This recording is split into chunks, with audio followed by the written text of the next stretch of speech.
It's a big day for India. The country will soon operate its first ever foreign port. Which one? Iran's Chabahar. It's been a story of delays and troubles. The project was first pitched in the year 2003, but it's taken 2 decades to reach here.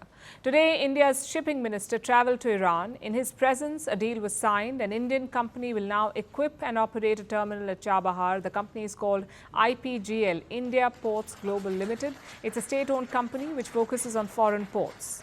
The deal is for 10 years. And this deal is very important. The IPGL was running operations at Chabahar, but that was a short-term deal. It had to be renewed every year. Now, this latest agreement is long-term. It locks down India as a port operator for 10 years. IPGL will invest around $120 million in Chabahar. We're talking about new equipment like reed stackers, forklifts, unloaders, basically things you need to run a major port. India is also extending some loans to Iran, loans worth $250 million. This money will be spent on projects near Chabahar, maybe roads or railways. Let's look at why this project is so important. Chabahar is located in southeast Iran.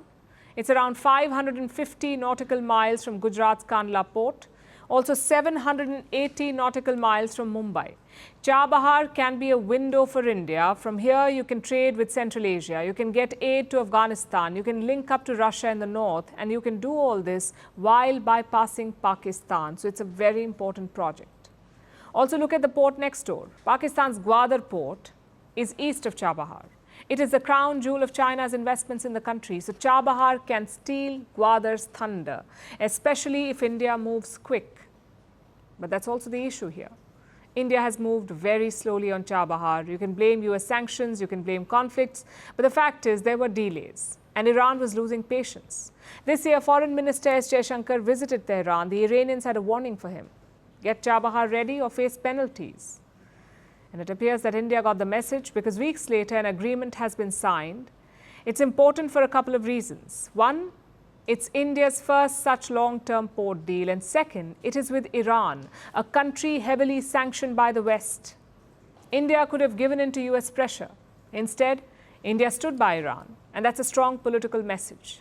And finally, reason number 3, a template for the future. India is still new to such overseas projects. Yes, we've built schools and libraries and other infrastructure in the neighborhood, but this is heavy infrastructure. So it's a chance for India to showcase its delivery skills, to tell the world that we can do it too. And who knows, maybe more such projects will follow. India is betting on Chabahar to succeed. Minister Jaishankar said today's agreement will lead to more investments.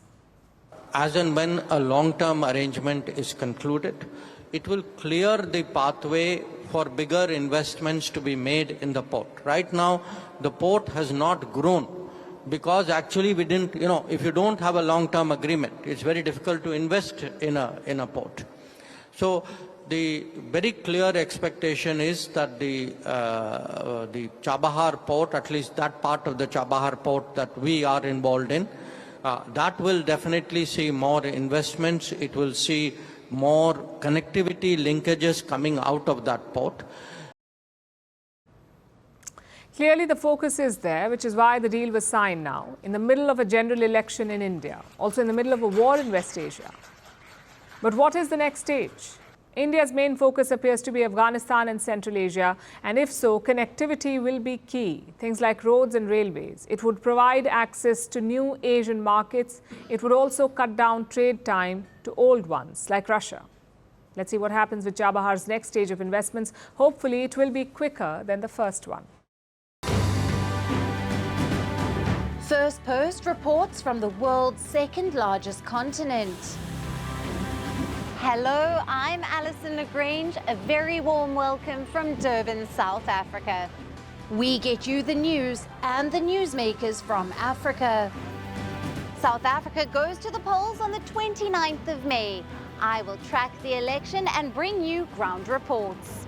Is it the end of the road for the African National Congress? And will former President Jacob Zuma stage a dramatic comeback? From elections to climate change, to innovations and opportunities.